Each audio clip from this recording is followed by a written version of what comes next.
Showtime fam sa grupo nila Sir Ogie may Thanksgiving, Vice muling bumalik sa club.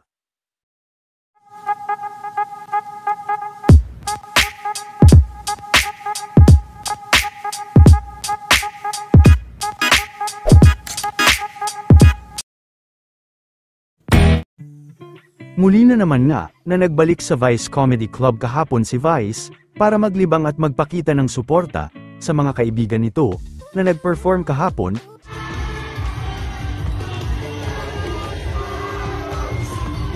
At ngayong araw naman ay nagkaroon ng Thanksgiving celebration, ang grupo nila Sir Ogie Alcacid, MC at Lassie, bagamat hindi makikita sa lumabas na video si Kim, ay dumalo naman ang ate nito na si Ate Lakam. Ayon sa mga fans, ay malamang na nasa shooting ngayon si Kim. Lubos din ang pasasalamat nila MC at Lassie sa kanilang pagkapanalo.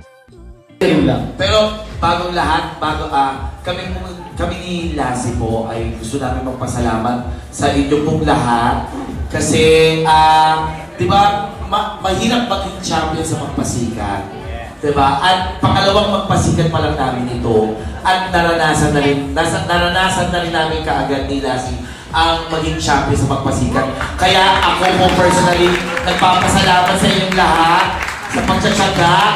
Lalo na kasi di ba yung mga kondisyon namin, lalo na nagme-maintenance kami. Hindi naman kami physically fit, pero pinagtsagaan nyo kami, tinuruan nyo kami. Tapos nag-isip kayo ng para sa amin. Kaya maraming salamat. Yes. Tamang kulitan naman sina Ryan Bang, Jackie at Sian. Charot-charot to. Nag-video na ako kanina. Ang dami niyang sinasabi. Tapos pinag-edit niya. Naglakad pa tayo dun sa dulo para i-remake yung lakad natin. natin. Ayoko yung mga secret camera mo. Anong masasabi mo sa mga viewers? Napakabait po ni Jackie. Yung story niya po, ang dami niya po story na only friend. Oy! Kalati yung story mo, only friend. Close friend! Close friend! Only friend. Close friend.